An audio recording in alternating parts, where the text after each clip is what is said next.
What's poppin', people? It's Dante. This morning we're going to be discussing 100 different street photography tips. I'll be going through my slideshow, sharing with you some ideas about photography, and hopefully, the goal with these videos and all the videos I create, frankly, is if one thing I say can impact one other person, I feel like I'm doing the right thing. So my goal with this YouTube channel and with all the information I give out is essentially to empower you as a photographer, because I feel as though photography generally has empowered me as an individual, as a human being. Forget about me as the photographer, right? And so, yeah, photography, it just fuels me with so much love for life itself. And if I can give any tips or ideas or advice that can motivate you or inspire you to go out there and shoot more and fuel yourself with joy, yeah, that makes me happy. So without further ado, let's go into the slideshow. All right, so 100 street photography tips. So, first and foremost, we should embrace the journey. I think that street photography, for me, it's all about the process. That's where I find the most joy. It's the act of making pictures for its own sake, right? When you're out there and you're shooting, you should be shooting for yourself, and you should be making photographs because you're genuinely enjoying the process of walking, observing, and photographing. So it's very simple. You just have to go outside. You don't have to overthink anything. You just have to go out, see your town, and basically treat photography as the excuse to see what's going on in your town. Maybe there's something happening. Go out there and see. Go out there and explore. And with this, I find that shooting through your intuition and trusting your instincts is critical. So essentially, I like to say that I am driven by my courage, and curiosity is my guide. Right? So in order to go out there and make photographs, you must possess 3 key traits to become a better photographer. And those being courage, curiosity, and intuition. And through this trifecta, I believe you can go out there endlessly creating strong photographs. But it's going to require you to trust your gut and follow your heart, honestly, because at the end of the day, I believe a photograph is merely a reflection of your courage, of your heart, of your lust for life. And so through that childlike curiosity, through going out there with this open mind, you should see the world like a child. To stay curious and see everything with fresh eyes every day, I believe is the challenge, where the name of the game of street photography is in the mundane. And so, the question that you should ask yourself is, can you walk the same mundane lane every single day, but still find something to uplift in a photograph? Think how a child is when they wake up in the morning and they look up at the clouds and everything is curious, and there's these different shapes and playful smells and colors, and all of the vibrancy of life becomes something magical for a child. And, I find that when I wake up in the morning, I essentially treat it like a miniature birth. And so when I go to bed at night, I treat it like a miniature death, where essentially when I wake up in the morning, I'm just so grateful to be alive. I'm so grateful to catch another sunrise. I'm so grateful for the day. And through that, I essentially fuel myself with abundance in the spirit of play. And because I wake up each morning eager and curious, I'm shooting daily. And I find that by entering this flow state of production consistently throughout my day for the past decade, I've been improving my photography through practice. And so if you can, the best idea for you to hone in on through this video, frankly, is to just shoot more. Shoot as much as humanly possible. If you can, shoot daily. And there really is no excuse, because at the end of the day, you can always just carry your camera with you, right? And I find that a lot of the time when I'm out there and I have my camera in my pocket and I'm not really even looking for photos or thinking about photography, the perfect moment will simply just present itself to me. And a lot of the times I make photographs in these kind of situations, and I'm always grateful that I have my camera with me. And so essentially, I always have my camera with me. There's never a moment in my life where I don't have my camera with me. And frankly, it's really easy because, it just fits in my pocket. And so when it comes to the camera gear and the choices that we make, I believe it's important to stick to one camera and one lens. This way, when you simplify the gear and you understand the technical capabilities that your camera has and how to use the camera. You can just focus on the moments that are coming your way. You can respond intuitively through your gut. I think this is really critical when it comes to street photography. We're not really interested in gear. I can speak for myself. I don't care about gear, cameras, lenses. If I have a single camera and a single lens, that's perfect for me. And not only is it perfect for me, but it also enhances my ability to respond intuitively. And the reason this is critical is because when you stick to one focal length for at least a year, 2 years, preferably for a long time, you will have this perception of the world around you through that focal length, where essentially the focal length that you choose becomes an extension of your eye, of your body, and then you can simply respond. And I think a lot of the times people think of composition as, this very technical or formal thing, but frankly, composition is intuition. Composition derives through the physicality of photography. As much as photography is a visual problem-solving method of putting together this visual puzzle, you have to think of it this way, right? In order to create a composition, essentially, it all comes down to where you position your physical body and your camera in relationship to the subject and the background. And in order to become more in tune with where you put your physical body in relationship to the subject and the background, if you stick to one focal length, you will instinctively know where to position your physical body. And so that's the idea with sticking to one focal length, simply put.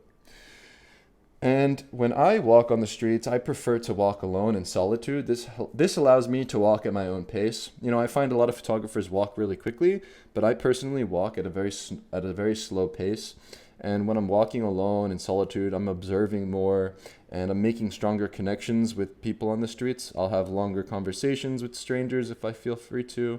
If I'm alone, I know that I have way more ability for me to recognize the fleeting moments and the things that are around me, essentially. And so with that, walking slowly really does improve my photography, because the slower that I walk, the more that I notice. And the more that I notice, the more that I photograph. And ultimately, making more photographs is the goal. So the slower you walk and the more you allow life to just come your way, the more opportunities you will have to make photographs. And so with this practice of street photography, it really does come down to walking more. At the end of the day, the longer you walk, the more that you will photograph. And a lot of the times I'll be walking all day just because I just simply enjoy walking. And I essentially treat my days like, I enjoy the physical nature of just walking generally. So there's some days where I'll be walking all day, and then it's not until the very last moment when the sun is setting that I finally find a moment that's interesting, and then I make a photograph. And so essentially, the longer you walk, the more you will see. And you should just enjoy the process of walking and observing life. And when it comes to walking, a very practical suggestion if you're trying to improve your photography, especially if you live in a city or somewhere where you can find a route, it's really good to stick to a similar route each day for a long time. I suggest a month up to a year, which is extreme, but honestly, if you have a very simple street that there will be activity at this time of the day, the light will be falling at this time of the day, you'll be able to notice the subtle changes of these environments. And through repetition and walking the same route, you will be able to improve your photography, because you'll notice all of the patterns that happen on these particular streets. And so for me in Philadelphia, I love to walk Market Street pretty much every single day. I walk the same way. This way I increase my success rate. And when I'm walking on the street, as a very practical way for me to photograph decisive moments, I'm not just looking at life like leading lines and compositions and all this kind of stuff, right? I'm observing life itself. I'm observing the feet and the way that people move on the street. And while I'm observing people's feet and I'm observing the way that people move, I'm able to time the moment to press the shutter. And very simply, light is our medium. When we're photographing, we're drawing with light. And so when you're out there on the street, follow the light. Go where the sun goes and just follow the light. And I find that through light, we can create more compelling images. And one of the best times of the day to photograph is during the golden hour. You can see the beautiful golden glow coming over the horizon. It casts these beautiful shadows, and I find that this adds drama to images that we can create and can enhance our photographs. However, with that being said, sometimes if bad weather occurs and it's snowing or it's raining, it's still a great opportunity to go out there and photograph. You know, for me, I love when there's a nice rainstorm and then there's fog along the river and I can go and photograph the beautiful conditions. Even if it's snowing, it's always a treat, and it's sometimes rare and maybe happens once or twice a year. And so I'm always eager to go out there and explore in the bad weather despite the conditions. Yeah, I think you can find something. And so when I'm photographing, sometimes I'll find a choke point, and I like to call them choke points because these are intersections or corners or even bus stops or just places generally where you'll find people moving in and out of a particular scene. And by being patient and being observant, you can photograph at these corners in the world. And, you know, here in Jerusalem, I photographed at the bathrooms by the Western Wall as I noticed people coming in and out, just observing the potential to photograph something here. And when it comes to traveling and photographing in these new locations, I really suggest you stay in one location for a long period of time. So for at least 2 weeks, really. I mean, if you can stay for 2 weeks in a place, I believe that this is enough for you to at least dip your toes into a location. And you want to understand the location with time. And so when you're traveling, you don't need to make all these day trips and things, but to just stay in a new place and to really understand it more deeply by just walking around. And so yeah, I highly suggest to stay for 2 weeks at least. And when you photograph at a particular scene and there's so much unfolding and there's so much going on, really you want to shoot more than you think you should, right? It's better to have too many photos than not enough, right? For me, a lot of the times, if I see a beautiful scene unfold, I'll shoot 100, if not hundreds of photos, really. I mean, with the power of digital, we can photograph way more photos. And so because of that, we should take advantage of that. And essentially, I don't leave the scene until the scene leaves me, and I'll photograph through life. I'll photograph through the scene. And so always shoot more than you think you should. You can ask questions later. You know, a lot of the times when you're out there and you see something, you might hesitate, but just shoot the photo. You don't need to ask for permission. Just capture the moment. And then if something happens, respond later. You know, just make the picture, essentially. Don't hesitate. Because when it comes down to street photography, you're anticipating, you're looking ahead, you're looking down the sidewalk, you're imagining how life will unfold in front of you. And so you must have this hyper sort of intuition. You want to see with clairvoyance. You want to observe the patterns in nature with the light and human behavior, with the way that people move on the street. And so anticipation is critical. And so because of this, we should be loose and fluid, right? Like water moving on the street. But when I walk slowly, I just let life flow towards me, where everybody is rushing down the stream, but I'm kind of just like that one fishy out of the out of the school of fish, just kind of like observing and going really slowly as they all come my way.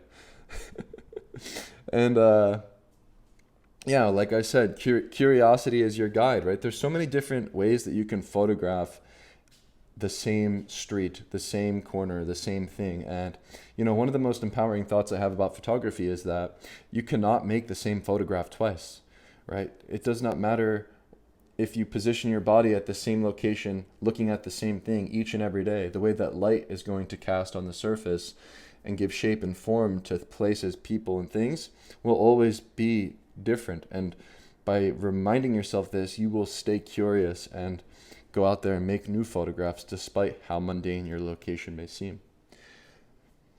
My favorite thing about street photography is that it allows me and gives me this excuse to interact with life, to interact with humanity on the front lines of life. And so don't fear interaction, right? Sometimes if you have a conversation with people, it can lead to an unexpected occurrence, or they'll wind up doing something and you can make an unexpected photograph randomly. So yeah, I like to chat with people. I love photographing people while I'm having a conversation with them. I think it's a great practice to interact with the people on the street. And so for me, when I'm chatting with people, it really does help me overcome that fear, right? At first, when you're shooting street photography, you might have a fear of, rejection, confrontation. But if you get comfortable with confronting other people and interacting with people, then I believe you can gain more confidence in your street photography. And so really it comes down to body language. As much as you can use actual language and your voice, wearing a smile does go a long way, and it really does put people at ease when people see that you're full of joy. And so I find that when I'm photographing through joy and I'm very joyous, the photographs reflect that joy back at me. And as a practical suggestion, if somebody acknowledges you when you're photographing and does confront you, you should just say thank you and smile and move on your way. And because of this, uh, my random suggestion here is to, if you want to shoot in an aggressive manner, go to New York City. Yeah, go to New York City, because a lot of the times when you're in these places like New York City, or if you're at a parade or a crowded event, you'll find that you blend in more with the crowd and you can be more aggressive by shooting flash. I personally don't shoot flash, but I feel like some people, they do want to try shooting flash. You can shoot flash wherever you want. It really doesn't matter. You can shoot flash in an empty rural town. Go for it. I personally recommend you to go to New York City if you would like to tear up the streets. And so when I'm on the streets, I have a few triggers. And one of my triggers that makes me press the shutter are hands and gestures, and the way that people sort of gesture at things and point their fingers or have their fingers behind their back, or just the way that people move their feet and move their hands and body intrigue me. And so yeah, body language and hand movements, they tell stories. And when it comes to body language and your posture, this is most critical. If you're walking around with your head down, slumped, you're hunched over and you're shy and you're bashful, well, the fear that you have is going to make other people fearful. But if your head is up, your shoulders are back, and you're walking with confidence with this strong body language, you will essentially own the streets. Like, you want to own the streets. You want to feel as confident as possible. And so your body language is critical to consider. And so just walk with confidence, essentially. And so when it comes to the technical side of photography and the gear and all these kind of things, you should be able to know your camera well enough to simply focus on the scene in front of you and act on that decisive moment and simply make the photograph. We shouldn't be fumbling and bumbling with our cameras, and be able to respond in any heated situation. Like here, I'm getting shot at on the front lines of conflict, and I was able to very quickly make the decision to turn my camera and hold in that single point autofocus, adjusting to capture the eye of the man through the tattered mask. And so you should be able to be on top of your gear so that you can create these strong images when you most need it. And for this, I recommend P mode. P mode, using automatic settings, it's very simple. Use the automatic ISO, automatic shutter speeds, whatever. I prefer a lot of the time nowadays aperture priority, so that I can set my aperture but have everything else automatic. But yeah, just use automatic modes. The cameras are good enough these days. You don't need to shoot in manual mode. I think that's kind of funny. You just don't. And so layering is one of these techniques that I've mastered over the years, and it really does come, once again, to reiterate, it comes down to where you, like, this is my most, like, all street photography is, like, literally all street photography, like, this is what I believe when it comes to composition and street photography. All it is where you position your physical body in relationship to the subject, to the moment, and the background, and of course when you press the shutter. And so it's a very physical thing, and by learning layering, you can make more interesting photographs through combining the elements of the foreground, middle ground, and background, adding depth and adding more story to the picture. So composition, once again, it's like this visual puzzle, and so it all comes down to the physical nature of where you position yourself to make the best shot. And when you're looking at the composition and you're analyzing your frames, pay attention to the edges of the frame and pay attention to how you fill the frame. And for instance, with this photograph of the watermelon, a couple of the uh, watermelons wouldn't be visible if I essentially decided to position my camera and photograph in a different way, right? But I was paying attention to how to include that watermelon in the bottom left corner to add this sort of triangle effect and to add that pop of contrast and color in the frame. So making sure that you fill the frame and making sure that your edges sort of all line up in a particular way that is legible and readable is important. And when I photograph life. And, these days I'm not necessarily trying to, you know, pl- these photographs are all shot in color. And I was shooting with RAW files. And all I really do is I'll maybe do a video in post processing. I do like +20 on the contrast, -20 on the blacks, +20 on the white, whatever. Like I do very minimal post processing to keep them natural so that I can just keep shooting. And this is important for me because I don't want to sit around on the computer processing files. And actually these days I shoot with a high contrast black and white file that's just baked into the camera, so I don't even have to do any processing at all. So I think post processing, I mean, maybe you like doing that kind of stuff. Uh, for me as a street photographer, I just like being on the streets. I don't really care about this shit. And repetition, I think, is so critical. For instance, you can shoot the same place, the same scene, the same bus stop, the same street over and over again, but because you're photographing with repetition, you're going to find new angles and new approaches. Like one of the things I like to do in my hometown, Philadelphia, is photograph City Hall every day or just over the year and see if I can capture the same building, but in a new way.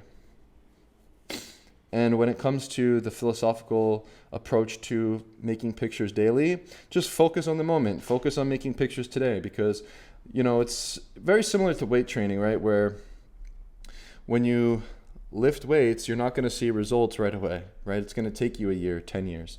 Like for me, I started photographing a decade ago and I started lifting weights a decade ago at the same time, simultaneously. And over time, over the years of me photographing more each and every day, and me lifting weights each and every day, over that 10-year period, I've increased my muscle mass. I've increased my ability to create photographs. And it's very correlated through just going out there and being focused on making pictures each day, right? Like sometimes I'm not going to feel up to going to the gym. Maybe I'll just do a couple of push-ups or pull-ups or something simple and, just move on with my day. And I find that very similarly with photography. If I just put in a couple reps, if I just take a couple photos today, maybe I'll make something. But if I have a shitty day, it's pretty normal, and 99% of the time you're going to fail. So just always looking forward to making new pictures, essentially. And yeah, we don't want to hesitate. If something is going on, if something is happening, just press that damn shutter. And because of this, I find that by being distracted, by responding to texts and phone calls and things while you're on the street, they're going to take you out of the moment and you're not going to be able to respond intuitively. So I suggest either just keep your phone at home or just put it in silent mode. I actually recently just learned how to keep all the notifications off so I don't even see the little red icon. Yeah, maybe you can do that. I don't really use my phone throughout the day. Just keep it off, and I don't know. How are you going to focus on photography if you're constantly getting pinged with notifications, frankly? I mean, the most beautiful thing about photography is it keeps you in the moment. It keeps you super present. And yeah, the present moment, it's the gift. The gift is to just be in the present moment and to stay off your phone while you're shooting. It's critical. So if you want to learn and grow as a photographer, my suggestion is to, of course, shoot more, but you can also study the masters, to study the history of photography, look at a couple of photo books and understand why you like certain photographers' work. And then through having this visual palette and understanding of work that you prefer and work that you resonate with, you can then find your style by going out there and photographing, and sort of learning from these masters can enhance your ability to improve your photography. My suggestion, and other people may differ, which is fine, is to just forget about themes. Like I think a lot of these ideas of following a theme and following today I'm looking for, it becomes like a school project. It's like, today I'm looking for men with top hats and cigars. Like I just don't understand, or I don't know, you could have a theme or a project and that's fine. But it really does become distracting. I think you should just go out there and respond to life. You don't need to make this thing too complicated. Um, and so, when you're out there and you're responding to life, it's mundane. But these ordinary moments of people gathered outside of a church where there's seemingly nothing going on can become something extraordinary through the way that you position your body and photograph things. And everything is photographable. You don't have to limit yourself to any traditional subject. Sometimes I'm simply interested in the formalities like color and light and shape and form. And other times I'm looking at life and trying to photograph those candid moments. And there's something about just letting go and recognizing that everything is fair game and everything is photographable. And because of this, I think that you should shoot what you love, very simply put. You don't have to shoot a particular subject. You don't have to shoot a particular theme. You don't have to look for anything. Just shoot what your joy is. Follow your passion, even if it is cliche. I love the energy in children that play on the streets. I love the way that people move. And, I love to photograph a variety of things, but I essentially only photograph the things that I personally love. And when it comes to street photography, right, we are essentially entering the unknown. The street is an arena full of chaos. But when we're out there on the streets, we thrive in chaos because we can put order to it through the frames we make. And so by allowing the chaos of a bustling market or allowing the chaos of a city street to fuel you with curiosity is critical, because this is where all the unpredictability and spontaneity of life will unfold and give us the opportunity to make more photos. And so another philosophical idea when it comes to practicing street photography: forget everything you think you know. I think when you're out there on the streets, embrace the amateur mind, where you're just going out there and as you photograph, you're learning and you're growing. And, with each click of the shutter, you're simply asking why. You're questioning as you photograph. And through this curiosity, you'll let the streets surprise you. So just be open without any preconceived notions of what you will find. Where there are no rules in street photography, play the game your own way, right? Street photography, it's an ethos. It's a way of seeing. It's a philosophical idea. It's not necessarily this rigid rule or guideline. It's an approach to the medium. And because of this, I say, it's good to learn the rules. It's good to understand what makes street photography. It's good to get yourself situated through discipline, photographing in a particular way, following a guideline. But then break them so that you can create your own work. Street photography is failure. Failure is normal. As street photographers, we should become accustomed with failure. This way we can photograph with longevity. Where if you think about things, life, you got a lot of time, actually. And, failure is okay in the moment. And if you compound a lot of time on the streets photographing and you're failing over and over again, there's going to be that 1% success that you will uncover over time. And so just being open to failure and learning from failure and embracing failure and knowing that most shots won't work is okay. And because of this, patience is everything. It takes a lot of time to make great photographs. And so, it really will require you to be disciplined, to be patient, and to embrace the journey, not the outcome. For me, it's my advice, it'll take you a couple of years getting started, right? It wasn't until maybe a year or two until I started making photos that I deemed to be good. And a lot of the time, you'll only get a few keepers per year. That's just the reality of street photography. It's, again, 99% failure, 1% success. For me, it took me a decade, honestly, to understand what I'm doing, why I'm doing it, which sounds crazy, but it wasn't until very recently in my journey that I started to understand why and what and how, because honestly, I was so immersed in the act of creating photos that I never really sat back and thought about things. But in order for you to really figure things out, you have to spend time, and that's the truth. And so, limitations fuel creativity. For me, sticking to one camera, one lens, sticking to color or black and white, through giving yourself these creative constraints, you'll be able to actually become more creative.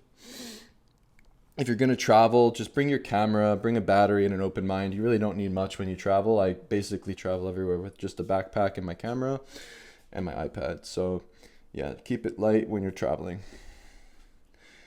And when it comes to gear, like I've been discussing, the one camera, one lens thing, I think that fixed lens cameras are probably the best for street photographers. I'd say the two best cameras for street photography are the Fujifilm X100V or whatever, and the Ricoh GR3 or the Ricoh GR3X. I think these two are simply the best. And so, yeah, because then you're going to want to, switch back and forth, right? I mean, less is more in terms of gear as well, right? Having less choices, but also within the way that you photograph compositionally, avoiding clutter in your frame and simplifying a composition to its most critical elements will enhance the photograph. And a lot of the times less is more. When you think of layering doesn't mean putting 1,000 different things in the picture. Layering is about making a cohesive picture that describes a moment through the foreground, the middle ground, and the background. And it doesn't necessarily mean that you're plugging in a million different pieces. And so when it comes to a practical suggestion, when it comes to really getting into street photography and taking it to the next level, you want to organize your photographs immediately. As soon as you get home, back your photos up, make your quick selections, and sort them daily. Because over time of shooting so many years and photographing so many places and making so many hundreds of thousands of photographs, it becomes a headache, and you want to make sure that you're on top of that archive every single day. And remind yourself when you go out there that the goal is to just make new photos. The goal is to be creating new work, and you don't need to necessarily dwell on the past or think about the future, but to just remain laser focused on the present moment and the simple goal of creating more. And when it comes to some simple tip of photographing on the streets and being sort of stealthy and spontaneous and not interrupting at a scene or not bruising the scene, just avoid eye contact when you photograph people. You don't want to disturb the scene. So just photograph very loosely and quickly and move on. If you don't make eye contact, it'll actually allow you to photograph closely and intimately without being a distraction to the scene or bruising the scene, where a lot of the times I photograph and pretend like I'm photographing the background, and essentially by avoiding eye contact of the subject in the foreground, I'm able to photograph in a close proximity. And this, I believe allows me to overcome my anxiety of photographing strangers, because I know that I have these very simple techniques and ways that I can approach the street that will mitigate any confrontation. However, once again, by embracing confrontation, by embracing interaction, you will overcome your anxiety because you will be pushing your boundaries, and this will help you grow as a photographer. And some other very practical suggestions, as I was discussing weightlifting. I mean, honestly, it does build your confidence. I think that weightlifting and recognizing the physicality of this medium, where we're walking all day and we're moving our physical body, it's very important for us to be physically strong. And so, he with the strongest legs shall win. God is in your gut. Yes, God is in your gut. When I'm photographing, I stay fasted. I've been fasting for a couple of years now, and essentially I don't eat until I come home and import my photos. And what I've recognized is, while I'm not digesting food in my belly, I have this clear connection between my mind and my body, and I feel like my intuition is stronger. And the only thing I will consume before going out there on the streets is just black coffee, espresso, and that just keeps me focused, I guess, when I'm out there, right? Espresso is the way to go. And when it comes to music, here we have a breakdancing scene, music at the scene, people dancing, enjoying. I find that by going out there on the streets and just enjoying the sounds and enjoying the music of the streets, enjoying the chaos, it's a joy. And if you're going to be out there and you're photographing, if you want to listen to music, just share it with others, blast it on your speaker. I've been doing that actually in the summer months when I'm feeling like I'm in the mood or whatever, and I'll just play music off my speaker. Don't just put AirPods in. I think that's the point. Like, don't walk around with AirPods or headphones in your ears. Be immersed with your environment. This is going to help you a lot. I think that when you put headphones in, you're just in your own head, but share that with others. Share the music with others.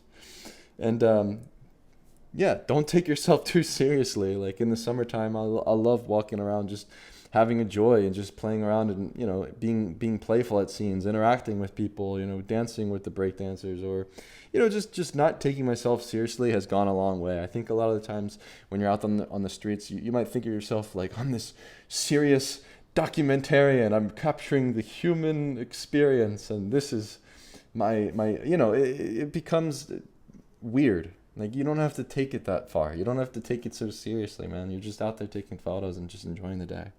You don't have to, if you're in your head and you're thinking how serious this act of you photographing is, it's gonna get in the way. So just be lighthearted. Composition is intuition. And so when it comes down to it, respond to the situation at hand. You don't always have to place the subject directly in the center. There's a number of different ways that you can photograph, and so experiment with how you position subjects within your frames. And when I'm photographing and I see a scene unfolding, or I see shadows casted on the wall, like here in Penn's Landing, Philadelphia, I'm photographing through the moment. I'm allowing the moment to unfold naturally as I photograph candidly and move my body through the scene and shoot through the moment itself as it develops. This way I can create the perfect moment. And when I'm photographing, I'm shooting quickly, I'm shooting often. If I see something happening and people are moving and there's a spontaneous element of a boy doing a wheelie, a lot of the times it's hard to just get it with that one click of the shutter. But if you click the shutter through the scene and through the thing that's unfolding, you'll be able to find that decisive moment. And because of the patterns of life itself, like, think about it, like everything on the street happens on repeat. There are so many patterns in the way that people simply move their feet and step on a curb, or the way the light will peer above the horizon and hit a certain corner or reflect off a building. By recognizing these patterns, you'll be able to photograph these moments over time. And I find that photography is like meditation, where you slow down and you're very immersed in the scenes that are unfolding, and you're very immersed in the moments. And that's when you can start to recognize these patterns, where everything else around you fades away and all it comes down to is you recognizing these different moments that are happening in front of you. It's a very meditative practice of just being and responding to life itself. And because of that, and because of this practice of walking and simply being and existing in the moment and photographing, I'm enjoying the walk. I'm enjoying the active observation and the active interaction with other people and just being close to others. To me, this is the joy. It's the process itself. It's the photo. It's just the cherry on top for the day. The walk is for me what I really do enjoy the most.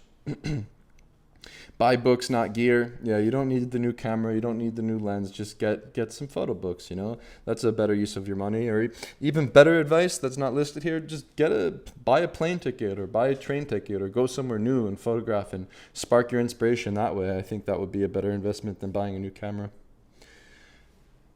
And study the life on the street. When you're in a new market or you're visiting a new location, there's something about just being open and playful and learning and growing when you're on the streets, where each click of the shutter, I'm asking why. Each click of the shutter, I'm wondering what's out there, what's happening, where photography is endless. And there's so many experiences to have. There's so many places to go. And there's so many things to photograph. And so I find that by being out there and being present on the street, I'm able to come home with new ideas, new experiences, and new wisdom and new knowledge. And I find is when I'm photographing and I'm following the same route and I'm exploring the same place in my hometown, I'm able to hone in and improve. However, sometimes I'll hop on the bus and I'll go for a walk on a trail in the woods, or I'll go and visit South Philadelphia and go to a new neighborhood, or walk along the outskirts along the river. Or just travel to a new country. There's so many places in the world that you can photograph. And by breaking your routine, you'll be able to find fresh inspiration. People think street photography is only on the streets. You can photograph on the beach. You can photograph in the mountains. You can photograph inside. You can photograph in the mall. You can go to a variety of locations in the world where We have so many different terrains. There's lakes, there's beaches, there's deserts, there's mountains. I mean, you can do street photography anywhere. It doesn't have to be on concrete. And this reminds me to simply snapshot my way through life no matter where I be. Just photograph without overthinking. Wherever you are, there's potential to make a street photograph. Another practical suggestion, delete your Instagram. I mean, what is the point? I don't know. I guess you want to have like a social connection to people. Well, why not just meet people in real life and, have a group that you meet with frequently to talk about photography. And I think it's more meaningful. There's a small group here in Philadelphia that's been gathering every couple of months, and it's a much more joyful experience to put your photos on the wall and to look at other people's photos on the wall and to just hang out in person than to scroll on Instagram. I think that, just delete your Instagram, frankly. Because when you're in person, you can have more in-depth conversations about photography, and it's more valuable generally. I mean, Instagram, it's not necessary. You can make your own luck when you're on the streets. If you think lucky, you can be lucky. If you're out there and you're recognizing where you must position your body in relationship to the thing that's happening in front of you, and you're very joyful and optimistic and hopeful, I genuinely believe that can reflect back in the photo you make. And so you can force your own luck through repetition and through pattern recognition. And photography, once again, it's a long-term pursuit. Think 10, 20, 30 years from now. When you think this way, you'll stay focused and you'll be able to remain in that production of new photographs and not necessarily dwelling on the photos that you've made in the past or dwelling on photos that you'll make in the future. The goal is to just keep shooting and go at this thing for the long run. And because of this, I mean, really, when I think about the long term and I think about the act of photographing throughout my life and, essentially photographing until the day that I die, this really does give me meaning, in life. Photography fuels my life with purpose and meaning. And so, my purpose in life is to create more photographs, and my life is full of meaning through photography and through the act of exploring the open world. Some of these tips I've accidentally put in twice, so I'll skip those. But so we're getting closer to the end here. Tip number 87.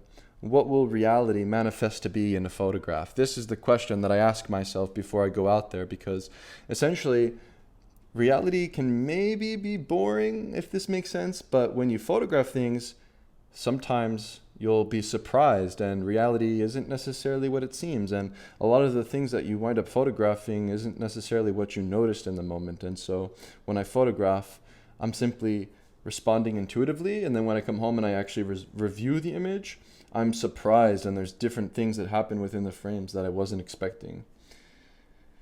Candid laughter, moments of joy. I love to photograph the youth on the streets, playfulness. For me, this is how I feel about life. I'm very joyful. I'm very childlike and playful. And so I like to capture just candid moments that are joyful and uplifting. And when it comes to the very fundamental sort of compositional technique of framing within a frame, you can use windows, doorways, and different elements of the street to enhance your compositional technique, where here at this scene I photographed as people were coming out of the doorway, photographing from the foreground to the background, making sure that I'm aware of where to position my body to achieve this more in-depth image by using that doorway to create layers in my photo.